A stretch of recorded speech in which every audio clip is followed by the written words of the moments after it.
Well, good afternoon, just afternoon to everybody that's online right now. Welcome to the Bay Area Diversity Business Forum. We've been going around the Bay Area. We've been playing this. We've been putting pieces in place for all the small businesses, all the DBEs, and we are happy and excited to bring you Santa Clara County today and XL Construction. The Bay Area Diversity Business Forum has been put together as a unique outreach piece for VTA BART Phase 2 and for the whole construction small business DBE businesses around the Bay Area. We are excited. Stantec did one. We did our summit on the economics, and right now we're going back to major construction opportunities with the county and with the XL Construction. So we have some great information here today. We are excited about all the pieces that's going to be laid out today, and we hope that each one of your businesses, make sure you get the contact information, make sure that your ears are perked for all the pieces that's going to be coming your way, that'll be falling in your lap. We expecting the county to put pieces in your lap. So that's, I hope that you are excited about it as well. Carol is going to give you some of the nuts and bolts of how this process is going to work as far as Q&A and all. Carol, speak up. Thank Yes, you. I work with Minority Business Consortium and am pleased to kind of be the admin person for this. So just want to remind you that if you have any information that you want to put in the chat, put your name in, your company, how to contact you, what your services are, that would be wonderful. Those chats are saved and then we get to share it with all our panelists. Also, after each presentation, we will have a chance for Q&A. And so if you would put that in the Q&A section at the bottom of your monitor, it will give you a chance to type in what you want, and I will help field those questions. If you happen to put them in the chat, we will try to capture those as well. So there will be a time for Q&A after the County of Santa Clara presents and a time for Q&A after XL Construction presents. All right, so let's just get started. Let me open up my screen so that you get a chance to see the presentation. And all right. New messages received from Walter. All right, my business partner Walter Wilson is here as well, along with the Office of Diversity Business Program, Jennifer. She will be speaking at the end to close out, basically to let you know all how to get in touch with VTA and all the information around being certified and signing up to be a vendor. But Walter, did you have any words that you want to say this morning, this afternoon? Yes, thank you, Redwood. I appreciate it. And first, I'd like to say thank you to VTA for partnering with us and making this Bay Area Diversity Business Forum a real reality. I just want to say this to everyone here. The importance of this business forum is that, instead of everybody being in our own silos as we are with our business operations and our diversity, this platform is allowing us to reach out beyond our silos and reach out to each other. And what it does as well, it expands all of our opportunities to network across all of these different platforms and companies. And so, when we advertise, we market these events, we market it across all of our platforms, and it expands the diversity, small business, LGBTQ and others who we're trying to reach out to in all of our different environments, and thereby creating a larger outreach. And the truth of the matter is that this serves all of us, because at the end of the day, if our goal is to create more diversity and more inclusion, this platform, this Bay Area Diversity Business Forum platform, is a brilliant way to be able to do that and to embrace each other's projects and to support one another. And so today, for sure, we want to thank the County of Santa Clara, Jane Clark, who's the Chief Procurement Officer here, for leaning in and making this happen. Thank you. Thank you, Jane, and as well as XL Communications. So, with that, I'll turn it back over to Carol, and thank you very much, everyone. Have a great day. I have it, Walter. Thank you. So we're excited that everybody is here, and we're going to introduce Gene Clark, who's the Chief Procurement Officer at the County of Santa Clara. He's got 23 years in procurement. He has 15 years in the public sector, and has a master's. He has an MS in procurement and contract management.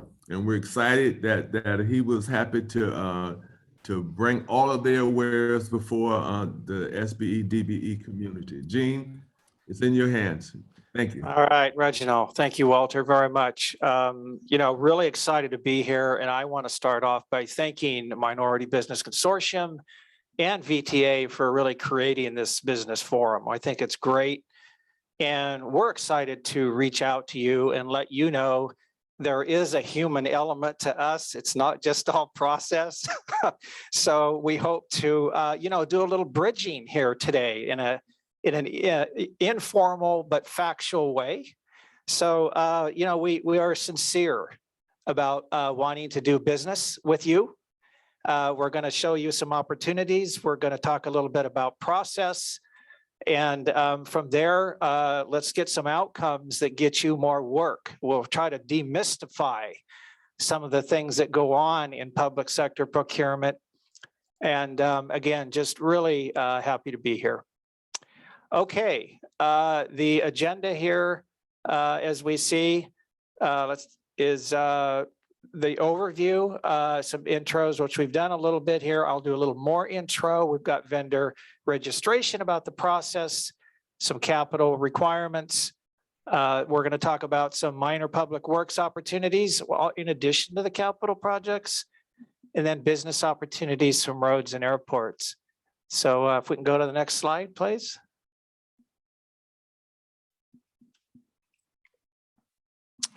Super. The county of Santa Clara is the 6th most populous county in California. We have about 1.9 million people. There's 15 cities. We have about 1,300 square miles. As you know, we have a large concentration of technology companies, including research and manufacturing firms. The county's fiscal year budget is $8.2 billion. Of that, $3.7 billion is for services, supplies, and fixed assets. The fiscal year budget for next year is over $9 billion. And so I think what I'd like to emphasize here in that area of $3.7 billion is we have a need out there for contractors, service providers. It's a lot of money. So if I could put a pitch in already to have you register, I'm not going to wait to say that, then that's going to get you going for some opportunities. All right, next slide, please. Just a little bit about our agencies. Very dynamic, provide quality services, promote a healthy, safe environment here. We've been through a lot with COVID. We've tried to work hard on all that. We've got 35 agencies here, wide range of community services. We've shown several here for you. They include Parks, who will talk today, Public Works, who's going to speak today, Roads will talk to us, and then we've got the health system too, with 3 hospitals and 12 clinics. So it's got kind of a to Z, soup to nuts environment here for the kinds of products, equipment, services that we need. Next slide, please. This is our Board of Supervisors here. There are 5 special districts. They include passing ordinances and policies, adopting the budget, appointing committees, and they appoint the county executive. So each has a district that you may or may not live in here.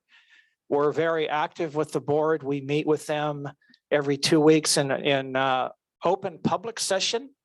And then behind the scenes, we also do a lot of preparing of documents and getting it ready for these board items that go forwards, that allows the county to then execute contracts that are important for the community. So they play a big part of having everything come together to make it happen. So there's your board here.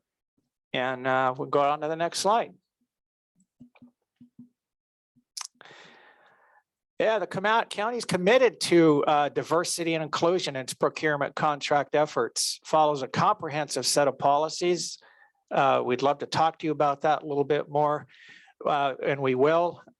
We have a diverse business enterprises, which supports focused outreach activities to ensure enterprises such as minority-owned, women-owned, disabled veteran, LGBT-owned. All of those are important to us. We want you to know that, those great programs that you have. I would say too that we offer a disadvantaged business enterprise program. It's often referred to as DBE, as many of you know. That is in conformance with the federal disadvantaged business enterprise program, which for that we follow particular regulations. The county also has a daily registration support. I talked about registration. If you have questions, we'd be happy to help you with that. In so doing, we have trainings also that have been remote. We'd love to get back to a forum where we can provide trainings for you. We actually come in and meet us. Wouldn't that be great? Right now, we've got the COVID we're still dealing with, and it just hasn't been as open door as we'd like, but I can assure you from my department, we want to get there as quickly as we can. We're following the public health officers rules, and the state of California has a lot of rules, but know that we're excited to get back to some norm where we could invite you in and give you hands-on training, allow you to meet so many of us here in a real-time basis. So hang in there with us, as we often say, with this whole COVID experience, because we sure all want to go out and meet with you personally and invite you to come to us. Okay, let's go on to another slide here, please. Yeah, let me back up. Let's go back to the other slide real quick. I want to talk about the first time ever comprehensive disparity study that we're doing. I want to be sure and hit on that. We've never done one in the county, countywide. What we have done is a disparity study just for construction. And honestly, MBC, Minority Business Consortium, has been a help in that area. They've been involved, engaged with us. We're very happy about that with them, because they've towed the mark, towed the line, have been there for a lot of us to get us through some important information and data.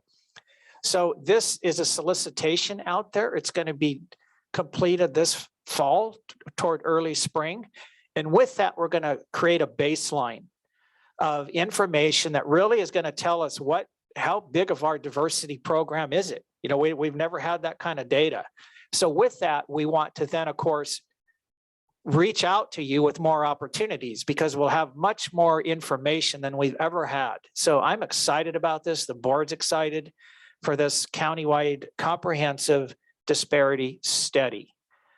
Feel free to follow us. We'll have it on our newsletter, which we also have. We encourage you to go on our newsletter. There's a link for that, www.sccprc.org. We'll give that to you in the end. You can always contact my office to find out where to get that newsletter. So, okay, the disparity study is something I really wanted to emphasize a little bit more. Now we can go to that next slide.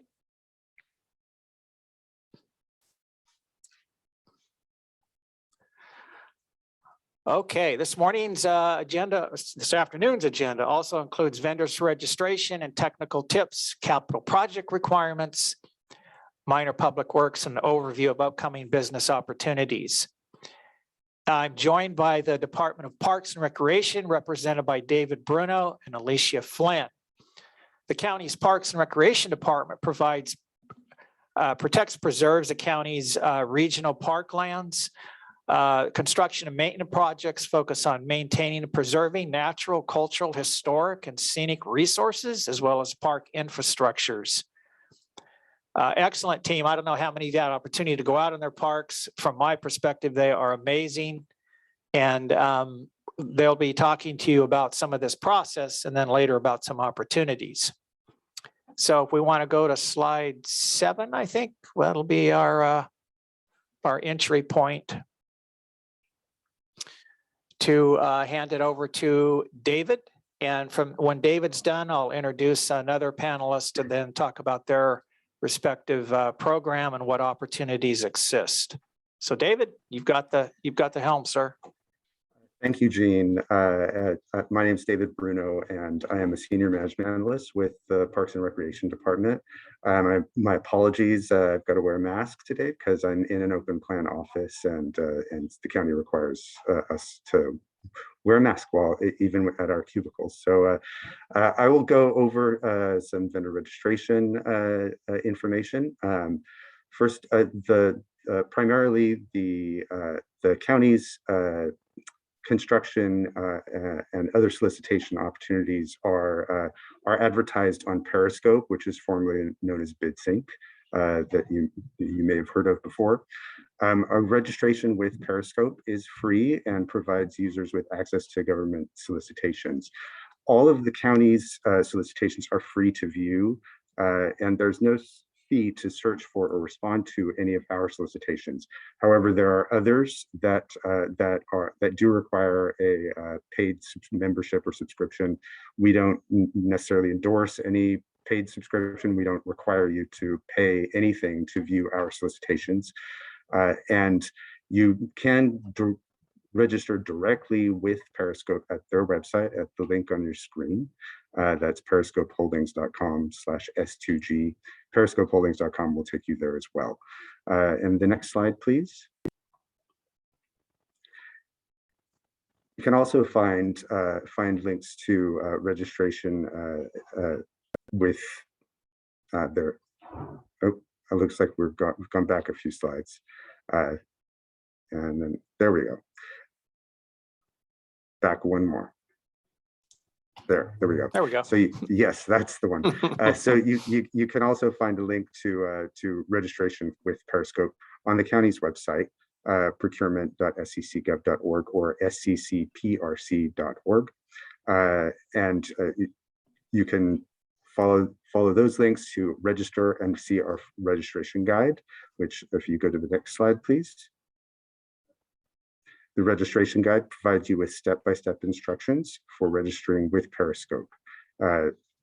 This is really, it is a fairly generic form filling exercise where you will select, you'll provide your name and company business details, as well as select your trades, what type of work you are looking for, so that when we tag our projects with those specific trades that we're advertising for, then you will be notified of those.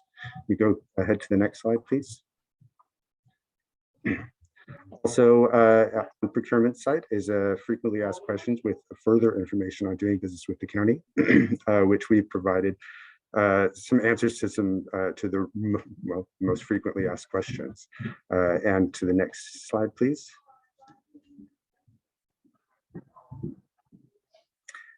If you have difficulty registering with Periscope, you can contact their vendor support team. There's a telephone number, email address, and a help portal on their website that you can see on your screen as well. Those are all available to you. And then to the next slide, please. And then additionally, the county has provided further information on government contracting.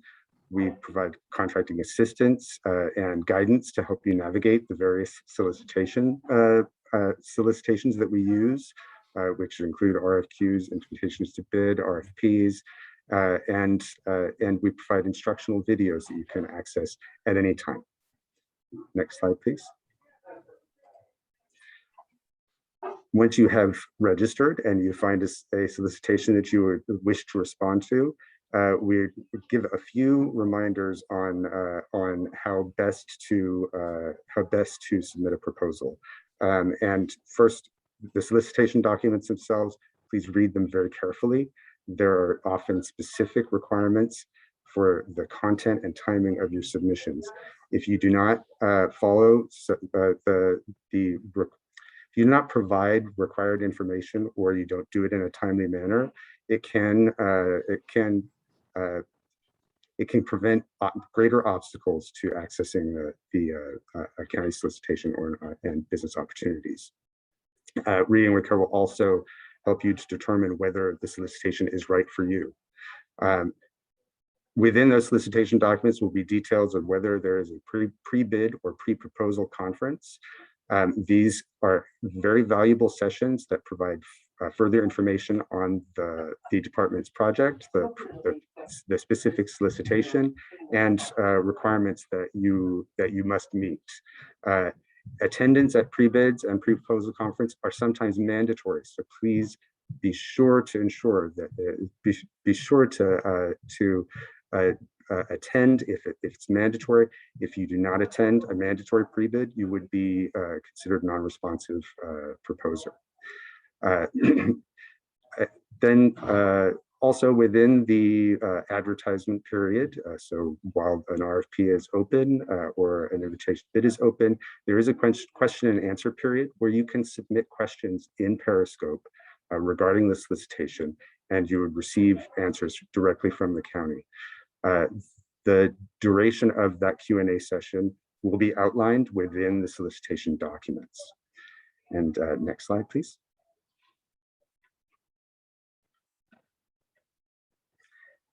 Now I'll hand it back to Jean if you'd like to make the introductions. Let me get off mute there. Thank you very much, David. Really appreciate it. Yeah, next we have our Facilities and Fleet Department represented by Mr. Jeff Draper and Kim Nguyen.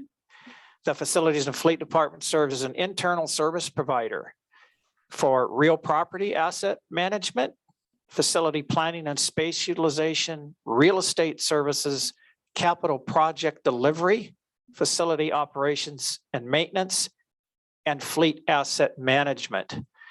Jeff Draper is the Director of Fleet and Facilities and oversees the department. Great guy, very knowledgeable guy about all the projects that go on here. I'm thrilled he's with us today, as is Kim. She is the Administrative Services Manager.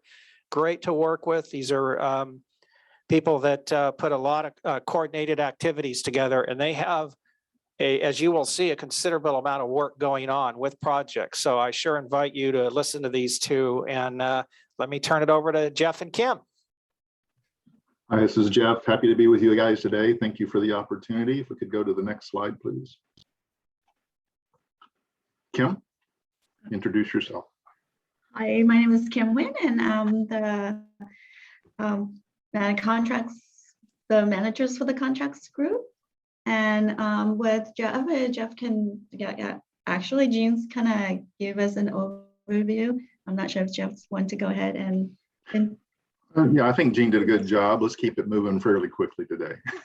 Okay, so with respects to engagements with opportunities to the requirements for some of the opportunity that FAF has and solicitations, public works projects, we have minor constructions projects that are under $2,000, and anything above $2,000 are considered to be capital projects. And the bidding requirements are both the same with respect to registrations with the Departments of Industrial Relations, and also licensing, contractor license requirements, workman comp, insurance, and also bid bonds.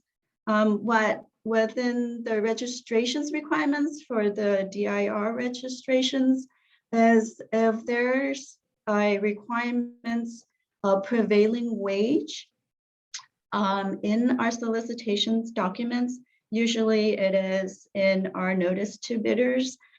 That's the sure shine signs for you to make sure that you are registered as a public works contractor with the DIRs. So with that, there are the fees are $400 per fiscal year starting July 1st to June 30th. If you are awarded a contract, like public works contracts, you need to make sure that your registrations is up to date and active. If not, there is a basically a penalty that you would have to pay in order to be able to continue to work on the projects. Next slide, please. So the bidding information's like, it's very similar in term of all product check that we have with respect to pre-bid conference. Some are maybe mandatory, other are not. What it does with the pre-bid conference or site walk is it allows subcontractors to be able to connect with our primes. If you are unable to provide the bonding yourself, the best way is to partners with a prime contractors to get your bids in. The award documents require are basically it's important that you review our notice to bidders. It states all the requirements, including the forms that are required to be submitted with your after the award is the bid forms, of course, and other forms such as certifications of some type and bonds. That's payments, bond, and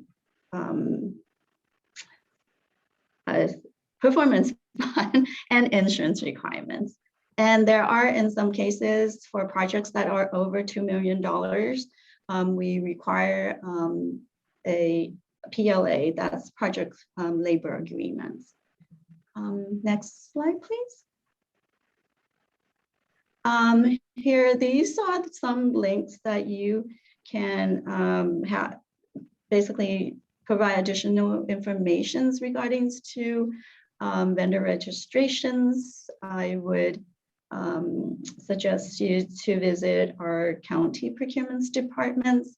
There's also our FAF linked here, license board, and of course, DIR, public works. There's a lot of requirements within DIR as well. Just a note that there are exceptions to the registrations with DIR, where if you are only exclusively work on projects that are under $25,000 for new constructions and tenants improvement, you are not required. And with that said, also, if you are working with projects that are maintenance type related that require prevailing wage, you are not required to register with DIR as well. That's all I have. Next slide, please. So I'm gonna pass that back to James. Okay, let's go to that next slide if we can. Super. Okay, there are some slides there that I think, Jeff, are you gonna talk a little bit more about these opportunities here? Yeah, I'll just cover these really quickly. So just want to make sure that everybody visiting today understands what kind of facilities we have at the county. And actually, I saw a typo in here as I looked at healthcare. We have an inpatient healthcare system. We have 3 hospitals, and we have outpatient, which includes all of our clinics and our mental health office buildings. Unfortunately, we still have carceral facilities that we have to maintain and keep up to the best of our ability. And we're trying to build some new ones. The other ones are getting pretty tired. Specialty facilities, you see data and communication centers, training centers, warehouses, office buildings of all kinds. Supportive housing. Most of the supportive housing is developed by our Office of Supportive Housing through developer financing projects. And there may be opportunities in there for some of the folks visiting today if they're interested in partnering with those types of entities. And over on the right-hand side here quickly, OSHPOD requirements, if you're going to be working in an inpatient facility, is really a hard requirement. And I mentioned we need all trades, just anything you can think of, any trades, a lot of vendors of all kinds. Keep on going. Some of the challenges, though, as Kim mentioned, we do have a project labor agreements and targeted hiring agreements to, help folks that are either get started in the business if they've had a challenging upbringing and maybe they just aren't economically ready to go. The people that we try to support from the county safety net, we try to find them jobs in the industry. All job order contracts, which are a max value of about $3 million. It's one type of contracting that we do. Also requires that you sign up for a project labor and targeted hiring agreement. And then I mentioned the healthcare environments. It's a little bit trickier to work in those, but once you get experience, we have a ton of opportunity. Go ahead.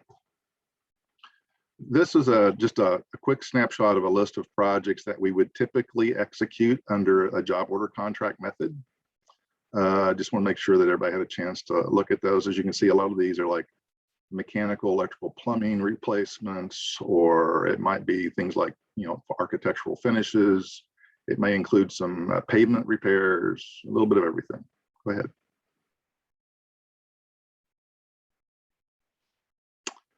Now we're going to talk about board-specific projects. Valley Health Center, Sunnyvale. We have a $5 million project there that's coming up relatively soon. It's Silver Creek, which is down in the Edenvale area.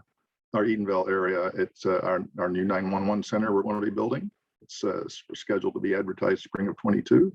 Keep going. Oakland warehouse racking system. We have a warehouse that we're leasing and we're trying to put a high bay racking system into it. It'll be ready for next summer. The VMC emergency department expansion, currently estimated around $80 million. It'll hopefully be bidding later this year. Next. St. Louis Regional Hospital, small $400,000 job, probably be done via the job order contractor design bid build for a dietary refrigeration system. At St. Louis again, $1 million, low bid, advertising, and sometime relatively soon to get the storage tank replaced. Keep going. Gel and Elmwood intercom system upgrade. It could be as much as $10 million. Advertising in mid 2022. Back at St. Louis again, we have a $50 million emergency department expansion there that we're planning on getting going early in 2023. Next. O'Connor Hospital diagnostic imaging equipment replacement, and there's a bunch of imaging equipment replacement projects that we have in the queue. This is a total just for O'Connor of $10 million. All kinds of trades are needed for that mid 2022. And obviously the healthcare system is outside of the counties. We normally go to the in-house county building and permitting department to get some of these designs permitted. In the case of healthcare, we go to what now it's called HCAI or OSHPOD to get our permits, and that takes a while. St. Louis Hospital, 3 modular buildings, should be advertised early this next spring. Next. Air handler unit replacements. We have 6 of those to do down at St. Louis. This will be the first one, late 2021. 9360 No Name Uno is the name of a medical office building address. And we have basically a roof replacement, HVAC units, and renovation of a small suite that we'd like to do there starting next year. Next. Next slide. There we go. Solar. Green jobs. We have an estimate of about $30 million. We have, I think it's 11 sites that we're doing. It's with a best value contractor. The name of the contractor is Forefront Energy. We're expecting approval later this year. And we're excited about getting a whole lot of greenhouse gases off the county's list of things in terms of meeting our sustainability goals. Next. Minor public works. These are jobs that are less than a couple $100,000. We buy them various ways, and we're certainly willing to answer questions on how we do that. There's certain cutoffs. They're typically on-call trade-based contracts for flooring, carpentry, plumbing, electrical. It's usually low bid. through Periscope, as was mentioned. Upcoming example, for example, here is flooring repairs, and it's due in a couple of weeks. I'm not sure where that is, but Kim will let me know next. And then we'll flip it over to Gene again for an intro. Okay, very good. Thank you, Jeff. I think a lot of opportunities there, team, to take a look at. So please be mindful of that, and I'll continue to put my pitch in to register, so that what happens after you register, you get these opportunities via email, and that's your -- place to start. So with that, Alicia. Gene, Yeah. allow me to just break in for one quick second. We want Please. everybody to know that this whole webinar is being recorded, and we will put the webinar online, and we will put all these slides online, so you can go back and see all the particular lists that's being put before you. Okay, so you will have access to all this information. Excellent. Thank you, Reginald. I did see that in the Q&A. Do you get copies of the slide? And you just got that answered for you. No secrets here. All right. Next, Park and Recreation. Alicia, Capital Projects. Would you like to say some things here? Sure. Great. Good afternoon, everybody. I'm Alicia Flynn. I'm a Capital Projects Manager with the Parks Department. And again, like David, I'm in a situation in an office area where I'm required to mask. So trying to be friendly and communicative without a face. So I'm still in that COVID routine. So basically, Parks and Recreation has a wide variety of projects. We have major and minor public works projects that we put out on a regular basis throughout the year. We also do a job order contract for some of our work. And we don't currently have a job order contract in place. We're in the process of getting us another one in place. So that'll be upcoming. Just an example of some of the projects we have new structures, which can include office buildings, visitor center, restrooms, usually smaller facilities, smaller buildings requires usually all trades to be participating in that. We have a wide variety of historic structures that we maintain and we rehabilitate, and those projects pop up on a regular basis at our parks facilities. We have playgrounds, day use areas. So these are parks amenities that we have also that pop up periodically. Roads, trails, and bridges. Roads and trails in particular are an ongoing thing for us. We have a lot of paving, a lot of trails that we maintain, that we resurface, that we create. So we actually have a paving program that is funded every year and has ongoing list of projects. So a lot of civil work that we do at our parks. We have landscape and vegetation management projects, including tree removals. And we do periodically have remediation and demolition projects. So that's just a variety of the projects that we have at all of our parks on an ongoing basis. So next slide, please. So these next few slides are just an example of some projects that we do have coming up in the next 6 months. Currently, right now, we have a tree removal project at our Almond and Quicksilver Park, which is out to bid. It's a minor public works project in Periscope. It does have a mandatory pre-bid meeting. Our pre-bid meetings can be either mandatory or non-mandatory. This particular one is mandatory because of the nature of the terrain in the area, even though it is a minor public works project. We felt it was important that the bidders on the project see the area, see the terrain, so they're familiar with it. So that's an example of why we would have a mandatory pre-bid. Estimated cost is $150. This also has specific contractor licensing. So sometimes our projects will be beyond just a typical Class A, Class B license, or sometimes it will call for a specific trade as well. So this particular project has about 97 trees. There's specialized trees being removed in a stockpile of material. So next slide. We have another couple of projects coming up in the next 6 months. We do modulars sometimes. This happens to be a project that would involve installation of a modular at one of our parks at Marshall Puddle Parks. That would be coming out probably in the spring. Next project, or next slide. We also have historic window restoration coming up. This is an example of a historic project on a historic building. We'll be doing some window replacement. This would also be a minor public works project at our Marshall Puddle Park. And next slide. And then again, I mentioned our paving projects. We have our back one slide, sorry. Various park locations, these go on winter through summer. Costs are anywhere from $5,000 to $50,000, depending on what the work is. So those are on Periscope and they pop up, like I said, mostly anywhere from winter to summer. So keep an eye out for those. And then next slide. So a couple of major projects we have coming up. We have an ADA boat dock that we are installing at our Vasona Park on the lake there. It is an ADA compliant structure and we're installing an ADA path. So we do have a lot of ADA projects that come up periodically. Next slide. We have an office and visitor center remodel. I've put listed actually 2 of them here, one at our Stevens Creek Park, which the bid release is coming out on November 2nd. It includes things like ADA upgrades, some minor remodeling. It has HVAC work, electrical work, plumbing, flooring, lighting, roof replacement. So a lot of our remodel projects that we have either with our visitor centers or our offices will involve a multitude of trades. Next slide. And we have another park office and conference remodel, which is estimated to be about $750,000, $800,000, which will be upcoming in the spring. Again, touches on most trades. And this one happens to include roof replacement and some asbestos flooring removal. Okay, and last slide. This is one of our larger projects that's coming up. This is a remediation project. We do periodically have remediation projects that pop up on our parklands.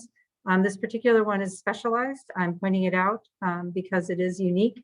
It is calcine remediation, which is a mercury mining byproduct. It's removing calcines from one of our parks. It is a very specialized project. The estimated cost for this is between $5 and $7 million. And it will require contractor pre-qualification as well as mandatory pre-bid. So just being aware of that. There are a variety of things that will be going on with this project besides the removal of the calcines. There'll be restoration work that will be going on with the creekside, the hillside, and vegetation, and there'll be an ongoing maintenance contract that comes out of this. So this is something that pops up also periodically as we have to do remediation within our parks. And we may have projects like this. This happens to be one of our larger ones, but we do sometimes have smaller ones. That's pretty much all I had for parks. Okay.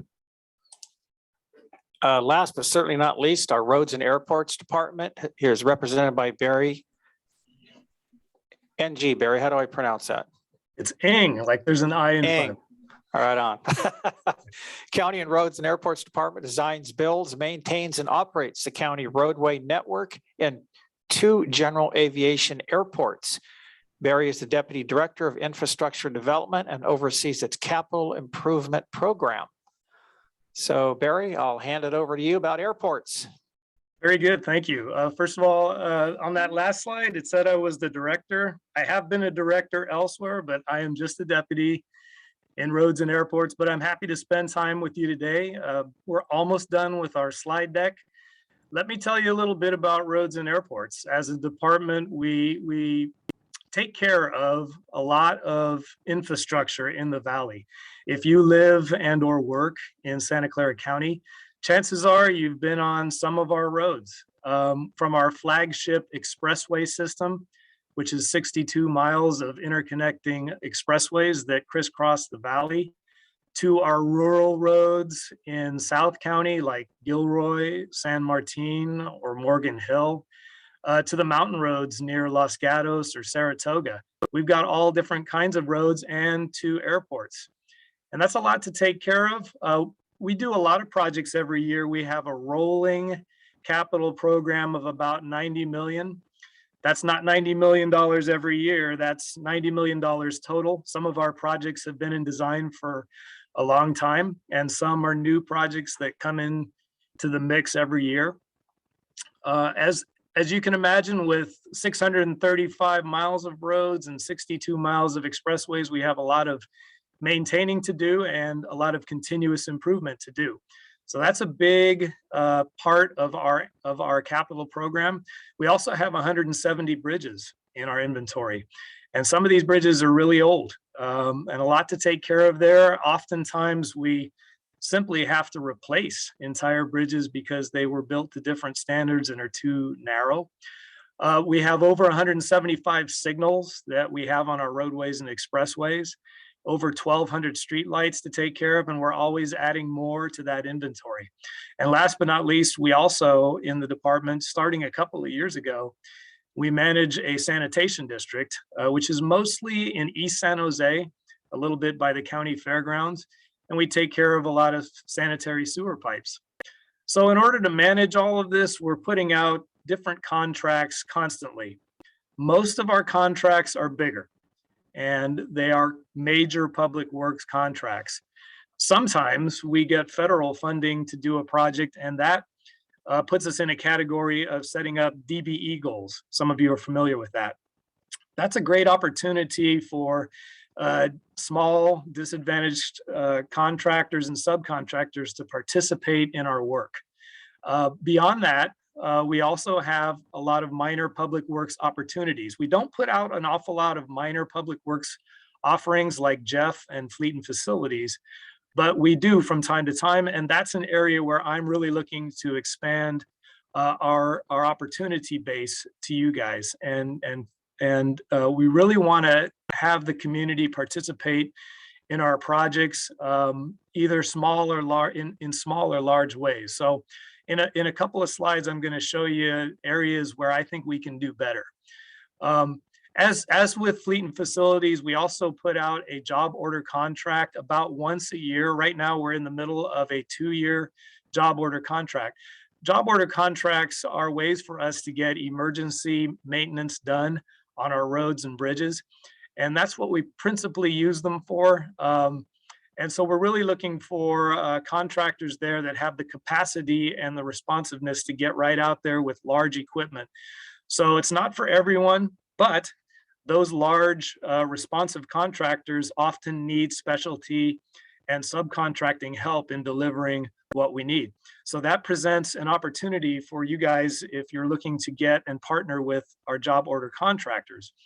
And last but not least, as you can imagine, many of our projects are designed in-house, but we do need consultant help once in a while for specialties or because we get overloaded. So we do put out RFPs and RFQs for consultant help. Next slide, please. So these are some of our upcoming projects for the next 6 to 12 months. In our road improvement and maintenance area, we're going to be putting out an intersection improvement project on Almaden Expressway at Camden Avenue, about $3 million. It's mostly signal work, but also some concrete and lane reconfiguration work. We do have a huge paving project lined up for next summer on Central Expressway, starting near the International Airport end in Santa Clara and heading out towards Mountain View. As much paving as we can get done for $5 million. On Lawrence Expressway, we have a couple of areas that are needing some more immediate repairs, a couple of $500,000 projects totaling about $1 million. Hopefully we'll get some offerings out there related to this work on Periscope next summer. At the bottom of the slide, we have some major bridge projects. These are the biggest projects we work on dollar-wise, and they take sometimes 7 to 10 years just to get the bid documents together. But we have 3 of them lining up like airplanes to take off out on Uvis Road. If we are lucky and get approval to advertise next spring, we've got about a $5 million one on Uvis Road, and we'll follow with a couple more on Uvis Road in the next couple of years after that if the funding lines up. Every year, we also have smaller bridge preventative maintenance projects. This year, we've put out a $600,000 one, and that's about the budget that we do each year. One thing to note about our bridge maintenance is these projects are actually composed of smaller projects on about 3 or 4 bridges. What we can do is we can separate these into smaller, minor public works contracting opportunities so that we can, again, create opportunities for the smaller contractor, for the disadvantaged contractor to come in and do things like painting or small concrete repairs or railing repairs. That's a great opportunity waiting for us to explore with you guys. Next slide, please. And last but not least, in our signals and our lighting category, we have an intersection improvement at Page Mill Road and El Camino Real in Palo Alto. This is about a $3.5 million project. It's a lot of signal work. We're going to improve the intersection so that it flows smoother in the morning and evening commutes. A lot of signal work there. We do actually have improvements from time to time at our airport. So at Reed Hillview Airport, we have a lighting compliance project to do that could be as much as $1 million of electrical work. So we'll be putting that out to bid hopefully in the spring of next year. And then we're also trying to improve the signal system by adding battery backup units to all of our signal controllers so that if there's a PG&E wildfire outage, all the signals stay on and we don't have to put out temporary stop signs. So that's a project that we hope to get all of our, we have again, about 175 signals. Some of them have already been addressed with other projects, but we have probably over 150 signals that still need to get battery backup units installed. So we're looking to get that out on the street as far as a bidding opportunity sometime next year. If we can go to the next slide, please. I want to point out some opportunities that are lurking for us. So all of our projects have a lot of different elements to it. And you can see by the laundry list on this slide that there's opportunities for specialty work at just about every phase of a project. I want to tell you 3 quick anecdotes. Oftentimes there's opportunities for trucking and a lot of truckers are DBEs. And I got a call the other day about one of our postings on Periscope. How do I get in touch with the prime contractor who might be bidding this job so that I can serve as a trucking sub? And I had to walk that person through how to view the vendor's viewed list, which is something that after a vendor pulls the plans and specs for a project, they become a vendor viewed on Periscope. And that lets subcontractors know and suppliers know who they can hook up with to participate in a bid. And I think that's a very valuable thing for everyone to understand, is that you can see who's going to participate at the prime level in a contract and partner with them if you're not already partnered with them on a bid. Also in this, we have a lot of small fencing opportunities, and fencing is, I believe, another DBE area. Occasionally, we've got to fence around areas to keep people from trespassing or to keep it from being a nuisance. And so we do have in our maintenance area a lot of minor contracting opportunities to install fencing separate from what we include in some of our project work. And last but not least, another anecdote is minor concrete. We have a bridge in Los Altos that's experiencing some settlement. And once we figure out what's going wrong, if it's not too serious, we have some cosmetic type concrete remove and replace work to make it look good again. And there's an awful lot of DBE minor concrete subs that can participate. So if we have minor contracting opportunities like this is what I'm looking to get out on the street. This is what I'm looking to connect with all of the DBEs and community contractors out there who haven't done work with us before. It's going to be a great way for you to get a first opportunity and to get and participate in our projects. Last slide, please. So to our consultants who might be in the audience or friends of those that are in our audience, we do have a lot of consulting opportunities, small, medium, and large. One of the best ways that we get, we kind of have an open door for all kinds of consultants is our on-call consulting lists that we do every 2 years. And what we do is we ask everyone to submit a qualification statement, and then we review those qualifications and we come up with a ranked list of on-call consultants that we can go to when we have a consulting work to do on either odd jobs or larger projects. A lot of our bigger projects, we go out with specific RFPs and RFQs. And we have an awful lot of work coming forward in our Measure B Expressway program, which is $750 million over the next 30 years to improve some of our expressways. So keep your eyes out for consulting opportunities on that. Also, every year, our traffic engineers, they have special studies that they do that they engage consultants with, and we put those opportunities on Periscope. And you know, just a smorgasbord of other special projects that we go out. Everything's on Periscope. So whether you're a small contractor that does painting or concrete work or fencing, or a consultant who's interested in doing work on one of our larger roadway projects or anything in between, I encourage you to get registered on Periscope. In order to bid our projects, our bidding requirements are no different than what David went through in parks and what Kim went through from fleet and facilities. It's common to us all. We all have the same bidding basic requirements. And as Jeff said, you know, we want to demystify that. We just want you to be aware of what you need to do to bid and then get registered on Periscope and look out for those opportunities. I'll stop there. We'll move back to Gene. Thanks, everybody.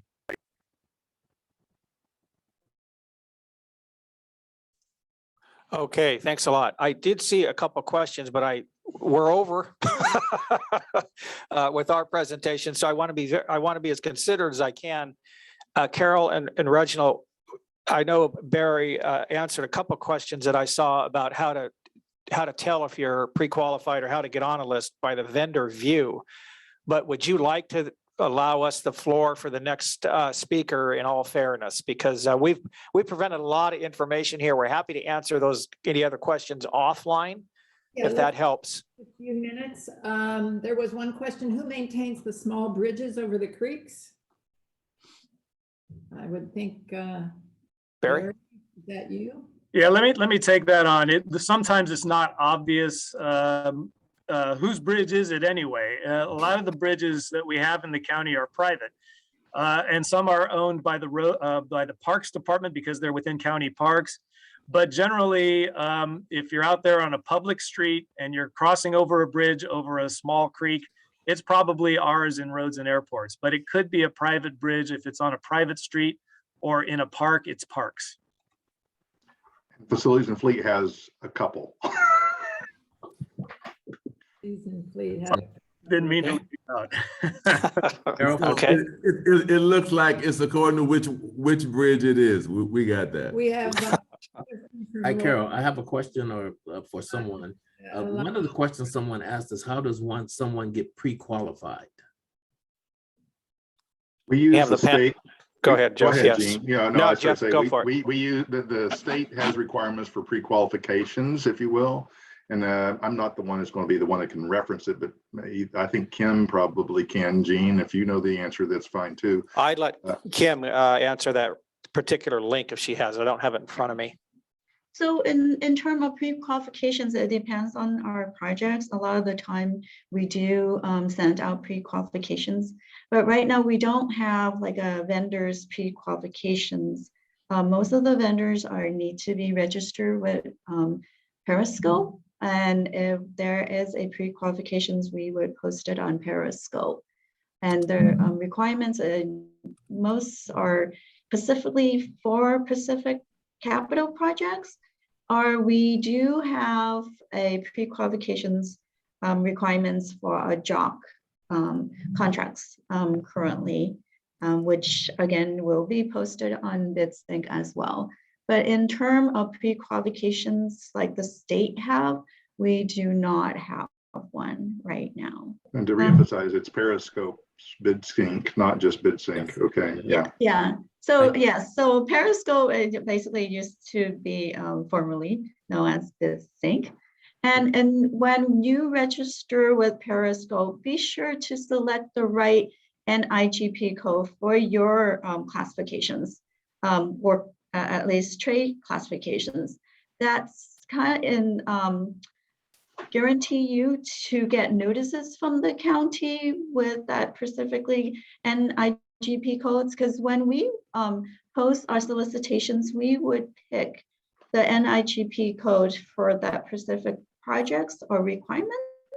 So it is really important for you to make sure you pick the right NIGP code in Periscope or BidSync. But if you have any questions, make sure when you know there's a particular projects that are out there, you can look at the projects and see what it's registered under as well, just for futures. Thank you, Kim. I appreciate that. And I have one last question, Carol, for Alicia. Alicia, the bid that you talked about for the Almaden Lake Quicksilver, I saw something very similar to that on the water district. Are you guys doing something jointly together, or is that two separate bids? Would probably be two separate bids. The water district has a series of projects where they do remediation as well on the But waterways. both of these are in the same place. Both of these are in that same. In piece that of same water. park. It could Yeah. be, it's a fairly large park. There could be some water remediation projects that the water district is doing. Mhm. This particular project is one that Parks is doing and managing in one of our park facilities on one of the waterways that runs through the park. So it will be a different project probably than the one, if there's one that's currently out or that they're seeing advertised, that would probably be one that the water district is managing. Great. Thank you so much. All right, Appreciate it. Thank you to the County of Santa Clara, one of our public agency partners. We really appreciate it. We have Excel on hold, waiting because you had such a big presentation. We appreciate every piece of this information. Remember, this recording will be online and the slides will go up as well. I'm going to apologize to Laura Uden. She's had a question about DVBE, and if you could hold off near the end, maybe we can ask that for both Excel and the county. Thank you, Laura. And Carol, you got to turn over the screen to Nick. Nick Bailey Klein is the super manager for pre-construction services for Excel Construction. It's been great meeting him and talking to him about their presentation. I'm excited to hear his offering. Let's open our ears. Some more opportunities are coming our way. Nick, take it over. Thank you very much. I wanted to start a little bit by just, for those who may not be privy to Excel, we're a firm of about 400, 500 employees, going on 500 employees this year. We're going on our 30th year in business as well, approaching about $1 billion a year in business. So that's doubled in the last 2 or 3 years here. We serve, education, healthcare, civics, science and tech, corporate offices, and Google projects. So we have a wide variety of projects that we serve. And one of the important things I wanted to touch on with Excel as well, before we get into the nitty gritty, is Excel has this purpose that they sort of put on a pedestal, which is we build to improve lives. That's sort of our slogan at Excel. And I joined Excel in 2019 as a pre-construction manager. And prior to that, I was a general contractor myself. I owned my own business, and my company was a veteran-owned business. And so I take these opportunities and these types of processes very seriously and to heart. I loved the idea of Excel based on some of their core values and their purpose. It's just, I didn't want to be building jails. I wanted to be building, homeless shelters, right? And I wanted to bring in a lot of the community. And so when I joined, I was very fortunate because I was approached as somebody who'd be really interested in the DVBE or UBE opportunities and trying to grow that process and the opportunities for those firms. Our core values, which I love, are we, not me. So, it's more of a collective. It's not the individual. Be true. Nothing better than being honest, and even in the face of adversity, and go beyond. And that's something that I found I strived in my entire life, was just really going out of my way, even if it wasn't being paid hourly, to put in that extra time to make sure whatever I deliver was the next level and really helping other people. So I wanted to touch on that. With this agenda in mind, we identified internally 3 of our kind of upcoming projects and ongoing projects that are larger, but they have opportunities to serve multiple sizes of projects. And so the first one is our Santa Clara Valley Medical Health Center for behavioral health. And I actually have Roger Moore online, who's our pre-construction executive, who's handling this project, to actually dive into it for us a little bit. So Roger, why don't you dive into that, and then I'll jump back in. All right. Why don't you just go ahead and jump to the next slide? There it is. All right, so I'll just give you a brief outline of the project itself, and then kind of an outline of what's available for bidding at both a first tier and a second tier, and also as a vendor, if there's any vendors on this call. So this is a new behavioral health center. It's an OSHPOD facility, and as Jeff said, OSHPOD has recently changed their name to, I think they pronounce it HCAI, so it's HCAI. Don't ask me what that stands for, but don't ask me what OSHPOD stands for either. So, oh, go back. There it is. We were targeting LEED Silver. The project is located on the campus of the existing hospital. It's actually going to be built where there is an existing parking structure. So the project involves the demolition of an existing parking structure, the demolition of an existing school building, the construction of the behavioral health center itself, and the construction of a new parking structure, and then ultimately the demolition of the existing behavioral health center called the Don Lowe Pavilion, and the construction of a surface parking lot where that building currently exists. So there's quite a bit of scope here. We are a good deal of the way into the bidding process. So most of the first tier subcontracts have been bid out and are in the process of being awarded. And so we don't have too many first tier scopes available, but we have every second tier scope available. So just a couple more things about the project, and then I'll go into more details about that. This is a prevailing wage project. It has a PLA. You will be required to track certified payroll. You must have a DIR certification because it is a county project. The client is the County of Santa Clara. Excel is the construction manager at risk on this project. Architect is HGA. Structural engineer of record is Arup, and Arup is also the mechanical and electrical engineer of record. So I don't know if do I have a third slide, Nick, or is this my only slide? I think we have one more after this about procurement. Yeah, here we go. Oh, there we go. Okay, yeah, perfect. Okay. So we do have a UBE requirement, good faith effort to achieve what you see there in terms of the levels of participation by UBE firms. So I could read that to you, but you can take a look. The participation levels are pretty high, and so there are lots of opportunities available. I believe, Nick, there's a slide later on in your presentation that gives my contact information. So, it's on the previous one. Oh, it's on the previous one. Okay, go back and I want to make sure it's there. Can you go back one slide? There it is, down there at the bottom. Just below the photo. Yeah. So please feel free to contact me at rmore@excelconstruction.com. You're better off using that than you are the phone, because I'm rarely in my office. I'm working from my home most of the time. So the email is the best way to get a hold of me. So if you go back to the next slide.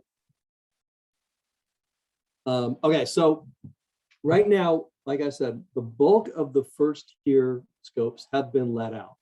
But if you are an MEPFS contractor, drywall framing,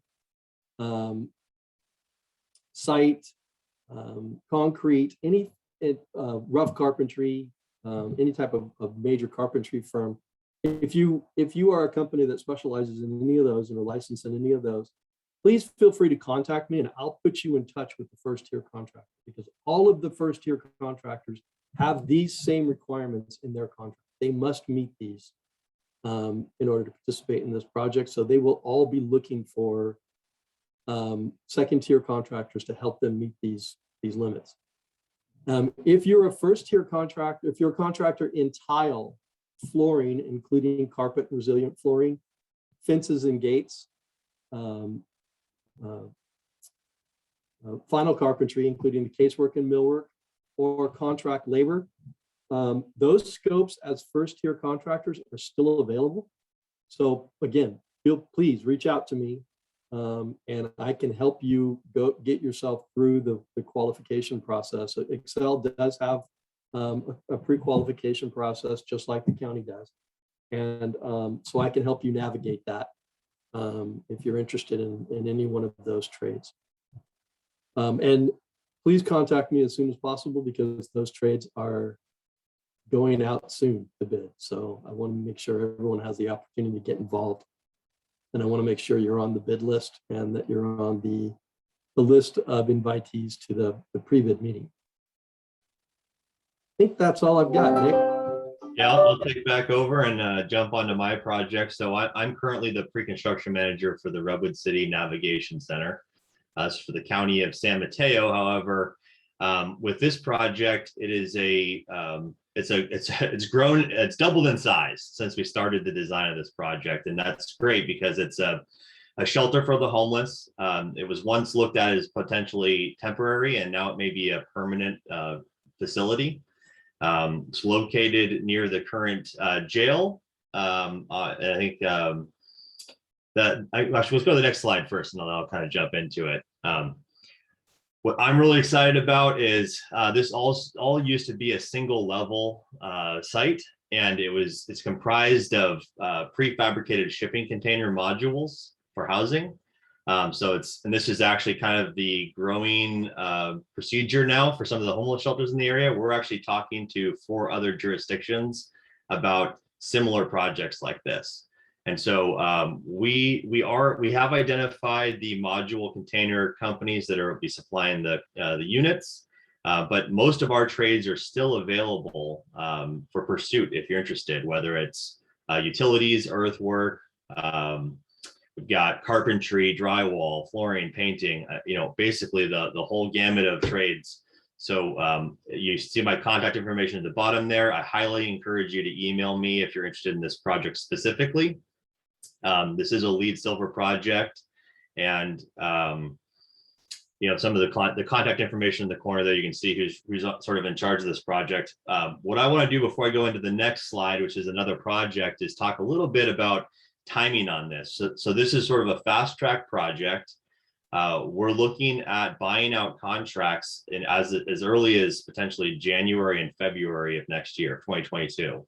This project starts in March of 2022 and is to be completed in December of 2022. So it's really ready to jump at. And so, one of the things that I've done for Excel as a whole, as well as for this project, is help develop bid lists and ensure that we're making sure we're hitting not only the client goals, but also Excel's internal goals.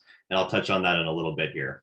If you want to go to the next slide, I'll briefly touch on this project before we get into the, I'm sorry. I already did this as far as the schedule here. So yeah, keep going past that next slide. I apologize. Got ahead of myself. So on this project, we're still working through the county's goals as a whole, but I wanted to touch on this because Excel has a internal goal of 25% opportunity on it for all underutilized business enterprises. I take that seriously, and I actually aim a lot higher than that. And I'll jump into that on a future slide, but it's important for everyone to note that, a lot of times there's heavy goals for small business or minority owned businesses. And, I look at that as well as for veteran owned, women owned, and really try and target as many of the different categories as possible to try and improve opportunity. Go ahead and go to the next slide. I'm sorry, that just before that. So I think we're going the wrong direction. Sorry, there's a Peralta Community College project I wanted to touch on. It's one, yeah, we did over here. Go to the next slide. Yeah, so Berkeley City College, Peralta Community District. The pre-construction manager, Kevin Wagner, is not available to join us on this call. However, I wanted to give his contact information at the bottom there. He's handling this project, fairly large size project, pretty decent size SLBE goal. This is another project that's buying out early next year and is slated for next year's start. I highly recommend you email him directly and myself on this project, in that we will make sure that you get an opportunity to be a part of this project. Go ahead and go to the next slide, and I'll kind of touch on the schedule. So we're currently in design development for the end of this year. I think we're going to be looking at buying out early next year for several trades, and then sort of following up towards the end of the year for the balance of trades. Go ahead and go to the next slide. I think I touched on this a little bit. We'll keep going past this also. This will be for everyone's availability. So how to get engaged. And this is sort of where we get into the larger Excel process and where I really spent a lot of time for myself. Go ahead and go to the next slide. One of the things that I've done internally with Excel in the last 2 years is improve our ability to find and incorporate UBE firms for bid lists, as well as and just track updated information. We use SmartBid for issuing bid documents, and that's been traditionally sort of difficult to keep updated based on pre-qualification information. So we've been working internally to actually create a system where we can actually filter based on our trade partners, not only their certification type, but whether or not they do drywall, concrete, framing, if they only do education or healthcare, what their pre-qualification amounts are, and the location of their business. So maybe, targeting a specific location if that's ideal for you. We like to understand better how that works for our trade partners as well. If you prefer to stay local versus you have a wider radius of working area.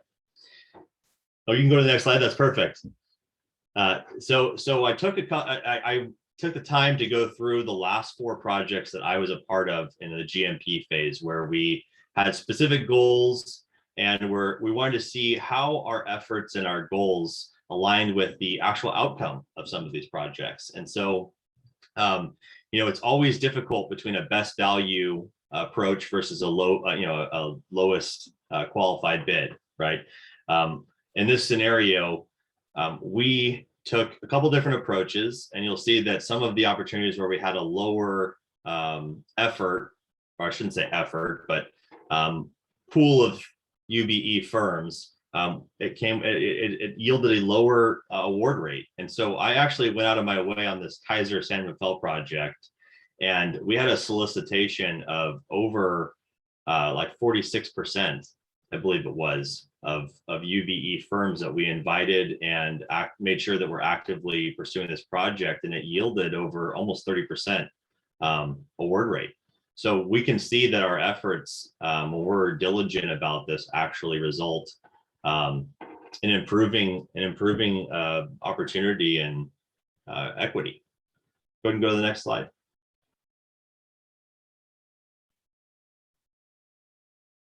So kind of back to the how to get engaged.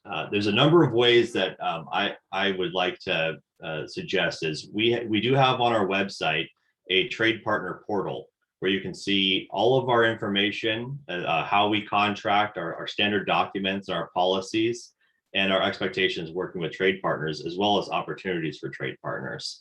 So I highly recommend you take a look at our website. At the top of the page next to the main emblem is actually where you want to go.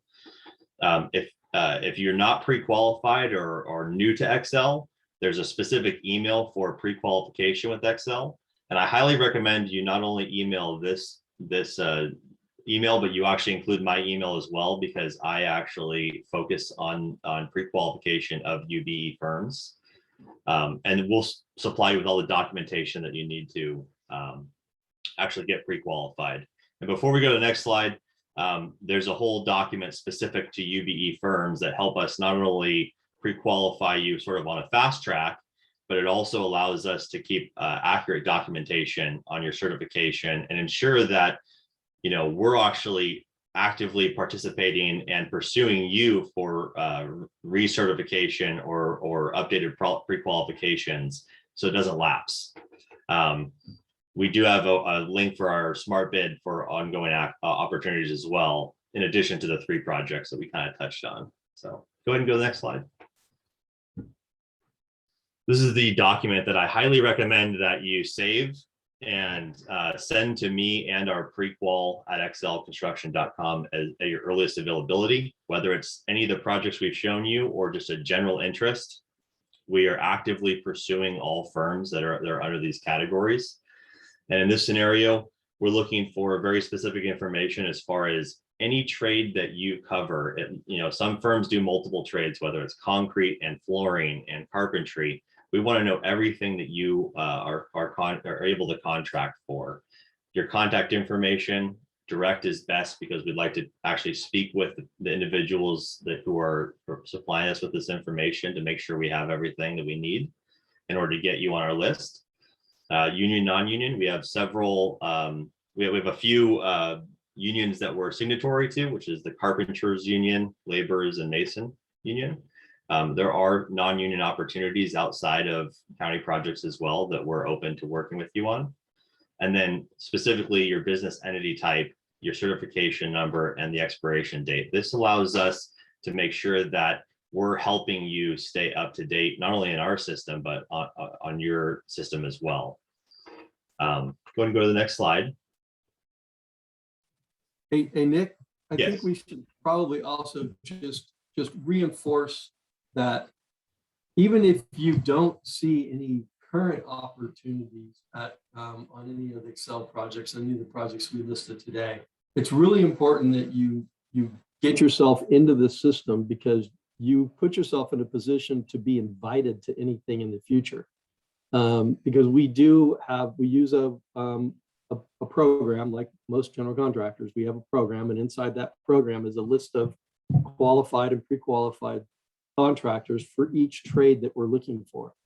And so rather than you having to reach out to us every time you're interested in a project, if we have your information and all your contact information and the scopes that you're licensed to perform, we will reach out to you.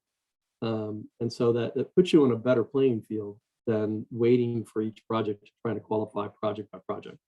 That's a great point, Roger. And actually another good point that I want to bring up as well is when you're looking through our website or any of our documentation, don't be deterred if there's standard language that you don't think applies to you or that might inhibit your ability to pre-qualify.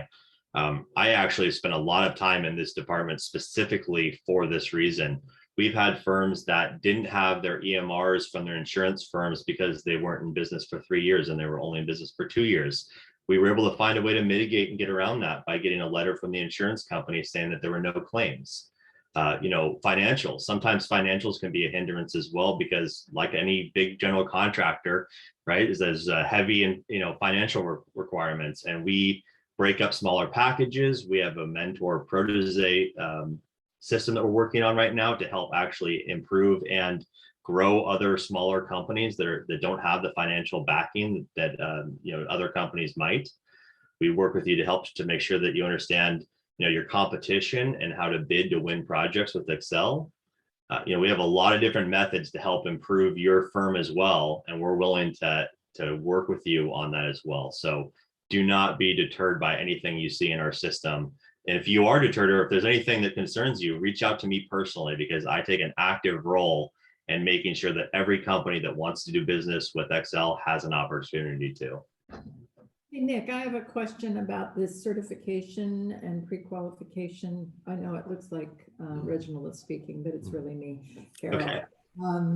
Okay. Is that online that I can find that document, or? Our marketing department is actually working on this right now, so it will be very, very soon. Yes. And once you get it, we'll put it online with the video and the PowerPoint. We'll put the link to this document online, okay? Yes, if you could send it to us, that would be great. We'll send it out to everybody else. And then we just had a question about whether UBEs and DBEs are the same, which I don't believe they are. So would you please explain that? Yeah, so UBE firm we look at that as underutilized business enterprise. The DVBE term, there's been sort of interchangeable. So in our mind, the UBE firm is all encompassing. Rather than looking at someone as disadvantaged, we're working actively to make sure that there's no disadvantaged enterprise working with Excel. Underutilized is appropriate in the way that UBE firms need more opportunity. And the problem with that being that in a large firm, if you don't have that capital, the financial backing or the EMR rating or the experience, that can hinder your ability to actively pursue projects. And that's why we're working so hard to make sure that we break up large components of each project, whether it's drywall, concrete, demolition, is we trying to break up as much piece of the pie to actually help not only get you in the door, but actually gets you from, you know, $100,000 to $500,000 in X amount of years, right? It's actually trying to improve your ability to grow as well. I'm sorry, Carol, I have a quick question for Nick. So Nick, I noticed in the Construction Drive magazine that you guys are highlighted, and one of the things they talk about is your UBEs, and you guys have in your database currently 380 UBEs that you guys are using. And kind of my question is, you know, how do we help you get more people into that database on the one hand, and on the other hand, how do we have access to it so we can let them know about other projects like BTA? Thank you. Yeah, we can absolutely provide you with the list of firms that we have in our system right now. We have access. We can print a report and send that to you, so you know who all of those firms are. For us, we actually, you know, I should say this, I personally took the time to go through and hand pluck out all of the UBE firms out of our total system. So we had, you know, 2,000 vendors that we work with, and I hand plucked out each one that qualified, that was certified as a UBE firm. And that's how I generated that number, actually. So hand counted them. That's great. That's great. And this is a great article too, by the way. Yeah, well, thank you. And, you know, one of the things was that we wanted to know what our metrics were. You know, in 2019, we didn't know out of all the subcontracts we wrote, what that valuation was of total subcontracts written versus subcontracts written to UBE firms. Great. You know, and in that was where we were able to identify that some of our market sectors do very well in solicitation. You know, it helps when you have a client requirement, right?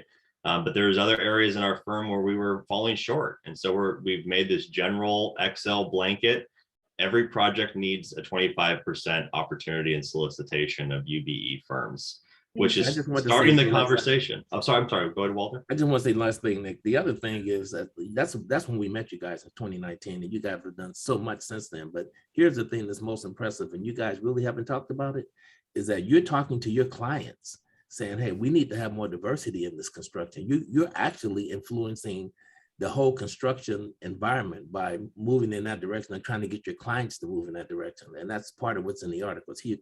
It's very important. Thank you guys for that. Yeah, well, you know, you made a good point. And I want to say this as well, is that, you know, while there are a lot of clients and there are a lot of industries and areas where this is a requirement for bidding, Excel doesn't look at that as a reason for pursuing this. Our executive team and the owners and partners and VPs of Excel, this is a passion project for them, and as it is for me.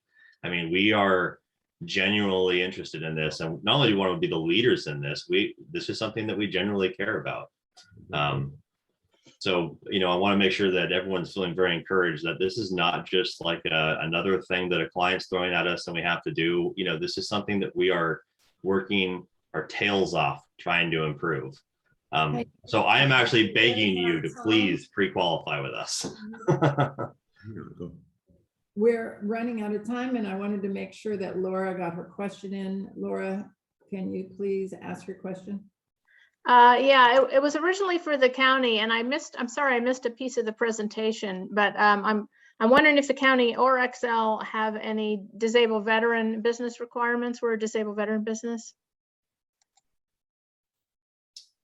So I'll say for Excel, we don't have a minimum requirement specific to disabled veteran or veteran. It's a general overview of we need to have 25%. What I will say about that also is we don't have a very large pool of veteran-owned businesses or disabled veteran-owned businesses. We are actively seeking those firms right now. And that's, like I said, that's my background as a licensed contractor myself, as being a veteran-owned business. This is a huge passion project. I get myself involved in a ton of, you know, military service, you know, opportunities. You know, I won't go into it, but, you know, I surf with injured, you know, vets. I go, so, you know, any opportunity where I can learn about these businesses myself and incorporate them in Excel, I will gladly do in my off hours, evenings, and weekends. Excellent. So I'll just quickly add that I'm the president of the Bay Area chapter of the U.S. Veterans Business Alliance. So if I can get connected with you, I can get your info out to them, and then they can respond to you about opportunities. That would be fantastic, Laura. Thank you. Excellent. Thank you. develop those relationships and contacts. We want to very quickly end with Jennifer Mina who's a business management analyst with the Office of Business Diversity Programs. Jennifer, and just talk about how you get involved with VTA. Sure. Good afternoon, everyone. And if you'll just flip to the next slide real quick.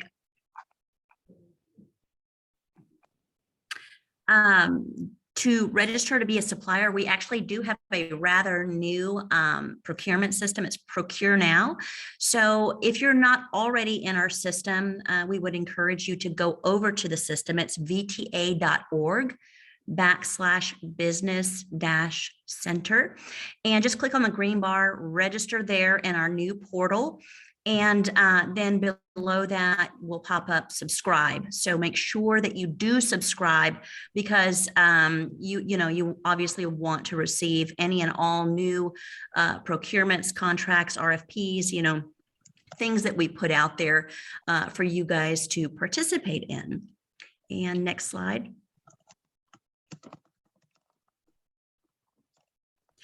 And that is going to be the same place that you would find upcoming solicitations and procurements.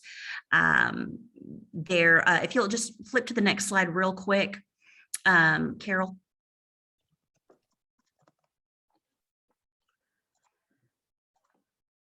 Can you? Oh, there we go. Great. Yeah, That's what it's going to look like. It's going to show you all of the contracts that we have open out there, upcoming RFPs, solicitations, and if you'll select register to be a plan holder, or look for the plan holders list, and kind of scroll through the documents, you'll see there the larger firms that you're going to want to target and partner up with to offer your goods and services.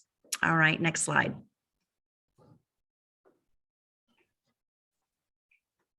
And next one, get certified. Real quick, our office, the Office of Business Diversity Programs, certifies for DBE, SBE, MWBE, DVBE, LGBTQ certifications. And if you'll please go to this website here listed and apply for one of those certifications there at this website. We will get you through the system, and we're here to help you guys. If you have any questions, please don't hesitate to reach out to us. Thank you so much. Yes, wanted to underscore, registering with VTA is not the same as getting certified. Certification applies throughout the state of California. You can do it a lot of different places. VTA provides that service. But if you are interested in being a DBE or an SBE on BART Phase 2 or any of the other projects that are federally funded, you must be certified. The process takes about 90 days. That's after you get your documents in. But registration is 5 minutes, easy peasy, maybe even 2 minutes. So if you haven't done that already, make sure you do that. Register with VTA, get information, follow the projects, find out about who's doing the primes. You will get information on short lists for BART Phase 2. It's a one-stop shop for all the information you need, but don't forget to get certified if you're not already. That's right. Anything Thank else? you, Carol. Go, Jennifer.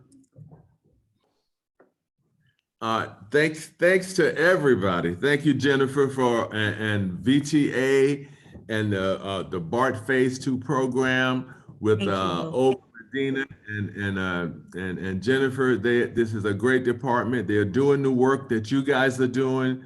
Gene, I really appreciate the county laying out everything before these small and diverse businesses. Nick, your commitment from Excel is obvious. We really appreciate this work. We are really trying to change the landscape here so that these businesses can not just get these one-off contracts, but they can be rotating through all of our partners at the Bay Area Diversity Business Forum. And as they rotate, they will be strengthened, and we can have higher goals set, Nick, we can have higher goals set for the county, Gene. And that's the work that BART Phase 2 is trying to do for this full community, is so that we can have some strong small businesses and that the contracting environment is fully diverse. And I know we are trying to overload Jennifer with all the certifications and all the work. Well, we are trying our best to make sure everybody's at the table and that the whole community is served in this. I really appreciate this work. Walter, you have any last words? Yes, I just wanted to say this. Yeah, this has been great. Jane, you have done a phenomenal job getting this information out. The fact that this is, we're recording this, we're gonna have hundreds of people that are gonna come and get this information beyond the people that are here for sure, because that's always what happens. We get 4 or 5 times the number of people seeing the videos that are actually here. So we expect hundreds of people to see this and get this information, and we're gonna send it out to all of our databases of over 15,000 people. But for me, the most important thing is that your databases and your information is reaching out, and VTA is now having access to this expanded network of UBEs, DBEs, and others that you guys are working with. And that's the most important aspect for me. And the same thing, because the same people are in your databases now will have access to the $6.9 billion VTA BART extension downtown. If they don't know about it, they will now, and that's the most important thing, is how we coalesce and we work across networks. Great commitment from XL Communications. I can tell you that this is exciting listening to what you have to say, Nick. I've been following you guys. I've been reading the articles about the diversity that you guys are pushing for across your construction, and more importantly, that you're pulling your clients in that direction. That's just huge, because more often than not, a lot of companies like yours, well, if they tell us to do it, we'll do it. Otherwise, we won't mention it. You guys are making it a priority, and we appreciate that. Thank you so much. And everyone, have a great day. Santa Clara County doing the pilot project with Behavioral Health Services to set some goals, and we know that it's going to really make a difference. So we hope we can expand that to more and more projects. But again, thank you to everyone. And on behalf of VTA and Olga Medina, who's in charge of the Diversity Business Program, we really appreciate everybody, and thank you so much. Look for us next month. Good evening. Thank you. Bye. Take care.